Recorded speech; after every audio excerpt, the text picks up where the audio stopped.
Hello guys, YouTube my channel जसमा new blog तपाईँलाई सन्चै छ होला। म पनि सन्चै छु।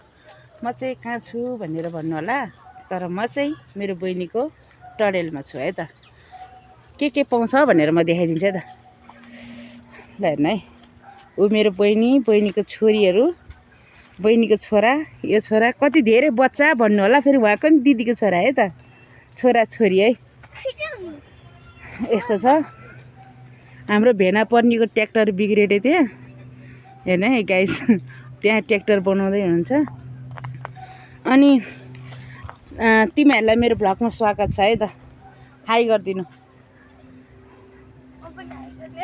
हाई गरिदिनु न। कतिको व्यवहार छ त तपाईँको यो भनौँ न टडेलमा? कतिको व्यवहार छ भनिदिनु त। के भन्न चाहनुहुन्छ यहाँ हेर्ने दर्शकहरूलाई? आइदिनु मेरो टडेलमा, सागसब्जी रोपेको छ, किनिदिनु भन्न चाहनुहुन्छ कि? यतिहरू भनिदिनु न। साउनी अनुहार चिनेको छैन। यो चाहिँ के को साग भन्दा है, के को साग हो यो सबै हेर्नु।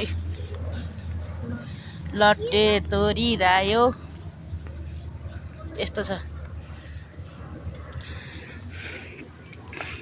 हाम्रो यताको सागहरू। फेरि हेर्नु है, म देखाइदिन्छु। मुला, रायोको साग कस्तो मिठो हुन्छ नि है गाइस। ढेँडोसँग खाना आउनु भए आउनु है गाइजहरू, म चाहिँ ढेँडो पकाएर राख्छु है। अब हाम्रो पहाडिया भाषामा ढेँडो भनिन्छ, उता पूर्व पश्चिम कतातिर चाहिँ आँटो भन्दो रहेछ है।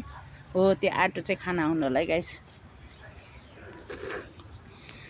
यो सिङ्गाने हेर्ने, सिङ्गाने हाई भन। हाई हाई गर छोरो। ल हाई, नमस्ते गर।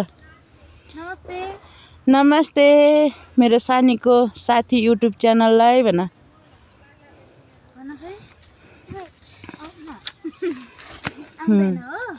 ल त गाइस, अहिले म पनि बिदा हुन चाहन्छु। म चाहिँ भोलितिर भेट्छु है त तपाईँसँग। बाई बाई गर सबैलाई, बाई।